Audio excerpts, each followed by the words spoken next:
अक्षय तृतीया का दिन है। आप सब लोग यहाँ अक्षय तृतीया के इस तुरंत चले जाएंगे। मैं देखो लोगों को देखने दो, आप इधर आ जाओ, कुछ लोग इधर आ जाओ। आज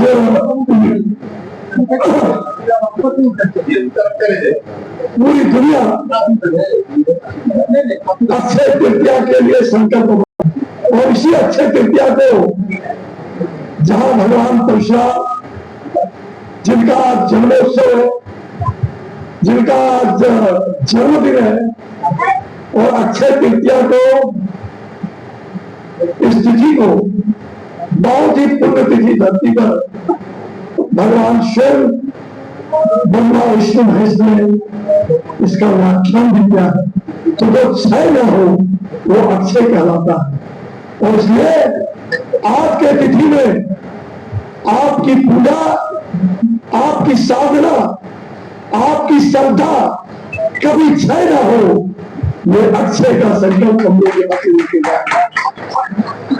भगवान श्री परशुराम जी का आज जन्मोत्सव मनाने के लिए पूरे देश के अंदर, मुझे देश के कई कोने कोने में जाना था, लेकिन मैं इस बात क्षमा मांग करके कई जगह काम करता तो मैंने कहा कहीं दौड़ के उठा सकता हूँ। तो मैंने दिल्ली में, उत्तर प्रदेश के अंदर कहीं जगह जाना था, अरुणाचल में जाना था, तो मैंने हाथ जोड़ के प्रार्थना किया और मैंने कहा कि इस बार परशुराम जन्मोत्सव में मैं किसी बार नहीं आ पाया, तो मैं इस बार यहाँ रहूंगा। और आज एक बड़ा कार्यक्रम अभी वही मुझे जाकर समापन करना है, माननीय राज्यपाल के साथ था, अभी फिर दूसरे राज्यपाल जी के साथ मुझे इस समापन का मुख्य रूप से अध्यक्षता करनी है। तो मैं क्षमा मांगता हूँ मंच से, और मैं दो चार वाक्य कह करके वाणी को विराम दूंगा। आज परशुराम सेवा सहायता फाउंडेशन, जो जिसके अध्यक्ष भाई पंडित मनीष कुमार मिश्रा, और जिसके महामंत्री पंडित आशुतोष पांडे, देखो आशुतोष इधर भी देखो उधर भी देखो, पंडित आशुतोष पांडे, और जिसके संरक्षक के रूप में, इस संस्था के संरक्षक, इस संस्था के बहुत ही हृदय से सबको जोड़ के रखने वाला, ऐसा हमारा बहुत ही प्रिय जो राजनीति रही, एक कुशल राजनीति की भी है, मेरे बहुत ही प्रेमी, और उनके दादाजी मेरे गुरुदेव थे, सधे जो पंडितों के बहुत विद्वान पंडित थे, जिन्होंने कई पुस्तकें लिखी है, संस्कृत के बहुत बड़े विद्वान थे, जिन्होंने मुझे बाल्यकाल में मारवाड़ी पाठशाला में गीता और रामायण पढ़ाया। आज ऐसे गुरुदेव को भी मैं स्मरण कर रहा हूँ, सदैव भुवनेश्वर चौधरी, पंडित भुवनेश्वर चौधरी, और उनके छोटे भाई पंडित उमेश चौधरी जी को मैं प्रणाम करता हूँ उनके चरणों में, जिन्होंने मुझे विद्या देने का काम किया।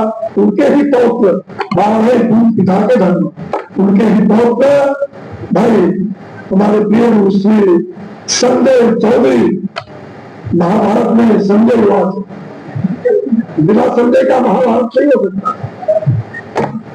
होता है ना। राही धर्मस्व गौरी भगवती भारत अभ्युत्थानम धर्मस्व धरात्मानम स्यात्। ये बात केशव ने किससे कहा?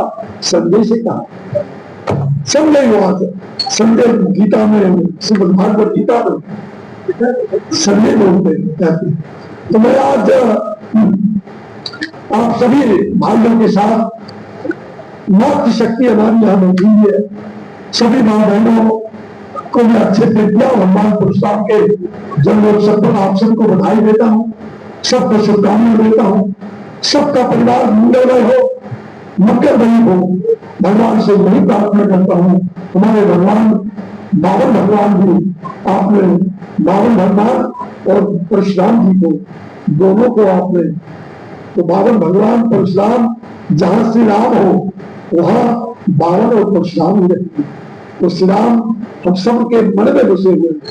धन्य है भगवान बावन भगवान, जो पहला मनुदर्ता, पहला मनुष्य के रूप में विष्णु का पहला मनुदर्ता भगवान बावन। यही राजा रक्षे माँ चलो माँ चलो माँ चलो। देखो उस कार्यक्रम में भी आप थे, आप राकेश जी भट्ट जी, बहुत अच्छे समाज कार्यकर्ता, राजनीतिक विरोधा, अभी हमारे साथ उस कार्यक्रम में भी शरीक कर रहे थे, उस महोत्सव में भी आपका भी स्वागत। बड़े अच्छे शहीदों की जयंती करते रहते हैं, शहीदों के पुण्यात्मा को ये श्रद्धांजलि अर्पित करते रहते हैं। उन्होंने बहुत अच्छे अच्छे कार्यक्रम किया है। मैं आज आपसे कह रहा था, यहाँ बहुत सारे लोग हैं, मैं नाम सबका नहीं लिया, अभी मन संचालन फोन कर रहा था, छोटा बच्चा मेरा आवाज चौबे, बड़ा ही नाम आवाज छोटा बच्चा, कोविड के काल में मैंने देखा है इसको। अरे इतना अच्छा काम करता है, इतना अच्छा आदमी है, भगवान इसको यशस्वी बना, यही मेरी प्रार्थना है। श्री आशुतोष जी के अलावा और सुनील शुक्ला जी, सब लोग हैं, सभी लोग मंच पर, जितने भी मंच पर है, सबका मैं प्रणाम करता हूँ। मेरी विद्या, मेरे कथावाचक के रूप में ये दोनों, मैं इनकी कथा में बाद में शुरू ना आकर के, वृंदावन आकर के शुरू। हाँ,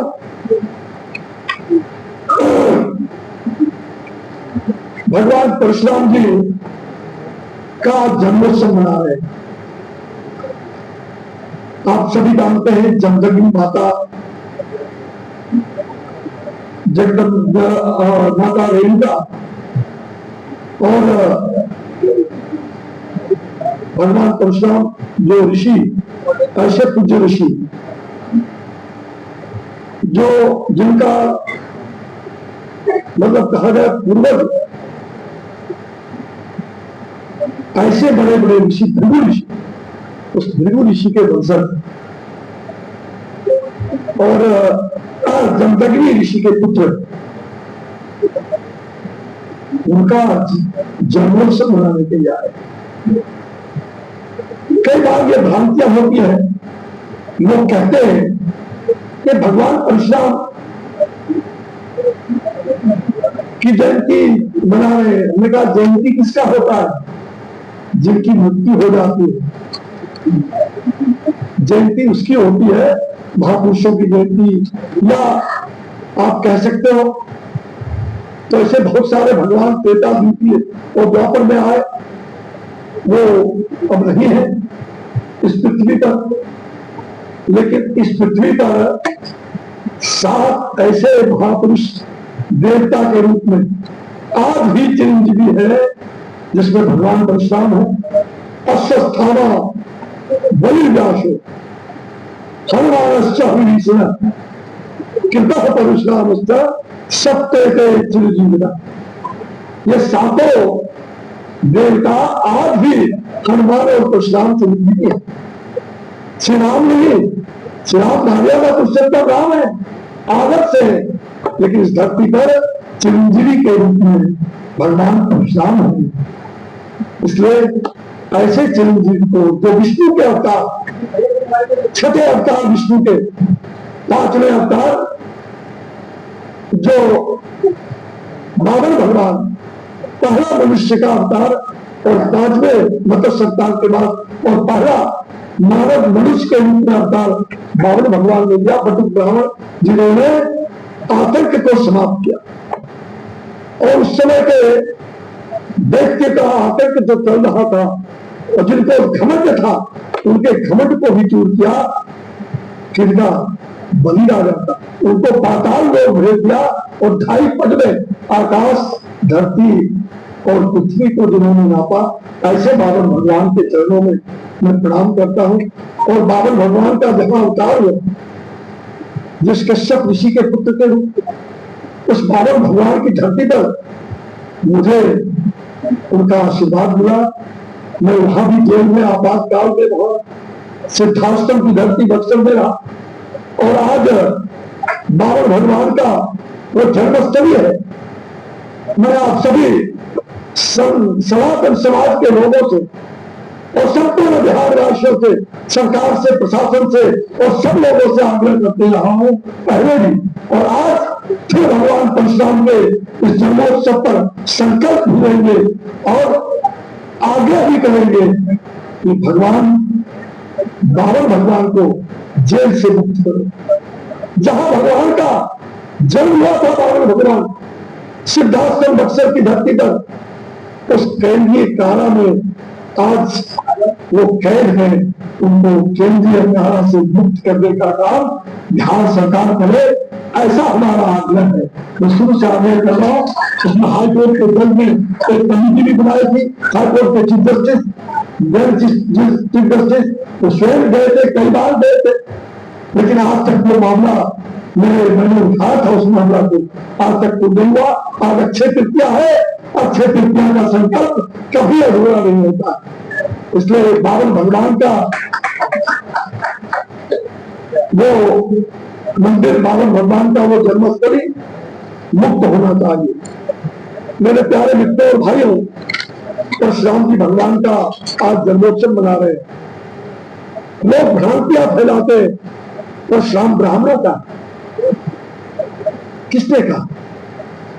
हाँ, परशुराम ब्राह्मण वंश में पैदा हुए, और परशुराम जैसे भगवान छठे अवतार, सातवें अवतार श्री राम, और छठा अवतार में भी उनका नाम पहले राम ही था। जब भगवान शंकर ने परशु दे दिया हाथ में तो परशुराम हो गए। जब परशु दे दिया, किसने दिया? अत्याचार, अन्याय के खिलाफ, अन्याय के खिलाफ, अत्याचार के खिलाफ भगवान शंकर ने परशुराम जी के हाथ में फरसा दे दिया, और परशुराम ने इस धरती पर 21 बार उन अत्याचारियों का, उन दुराचारियों का, उन भ्रष्टाचारियों का, जो वंचित शोषित समाज को, उन सामर्थ्यवादियों का नष्ट करने का काम भगवान परशुराम ने किया।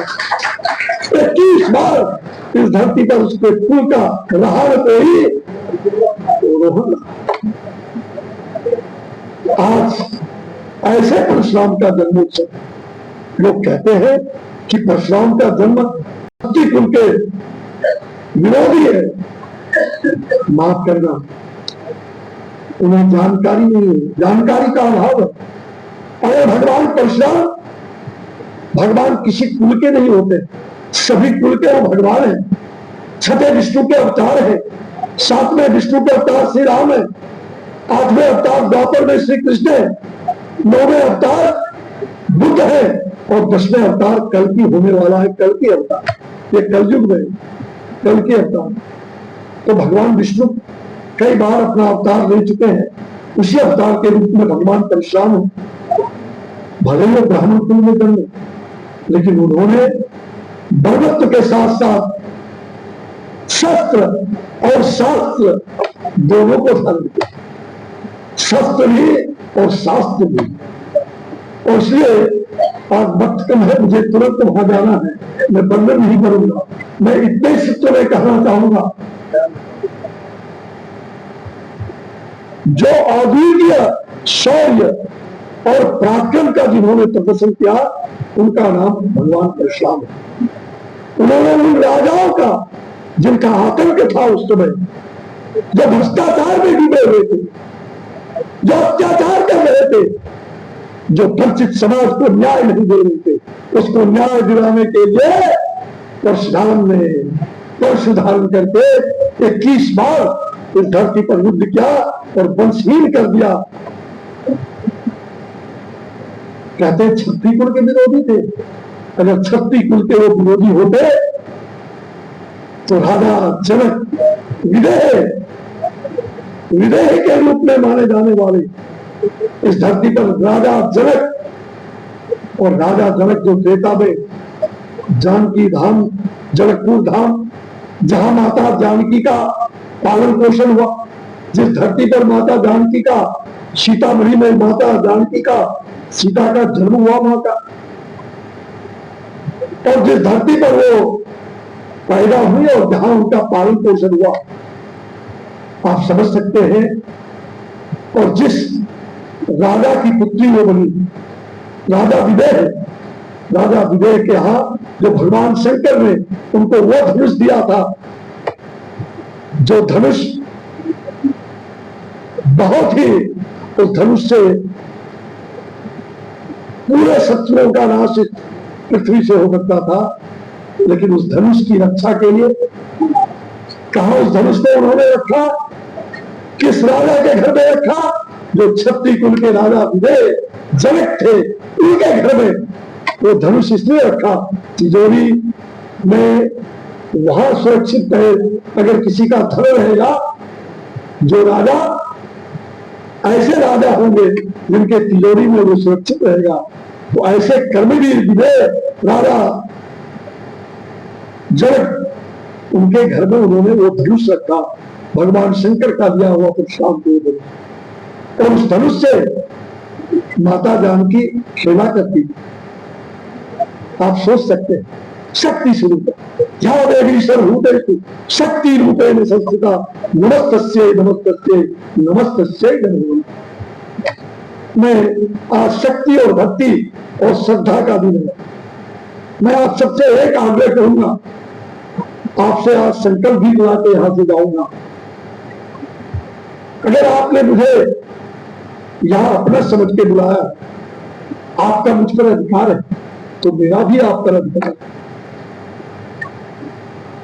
मुझे मेरे मन में एक पीड़ा है, बहुत वर्षों से वो पीड़ा है, और वो पीड़ा कीड़ा बन करके मेरे माथे पर सवार है। मैं आप सबसे हाथ जोड़ के प्रार्थना करता हूं, सारे आयोजक मंडल से, एक रहोगे तो सब आपका साथ देगा। एकता में ही बल है। अपना समाज किस कारण से कमजोर होते जा रहा है, इसका विश्लेषण करिए। हम कहते हैं कि हम ब्राह्मण कुल के हैं, भगवान के रूप में माना गया है, तो ब्राह्मण को भगवान के रूप में मानने का अधिकार विष्णु, ब्रह्मा विष्णु महेश ने दिया। ब्राह्मण को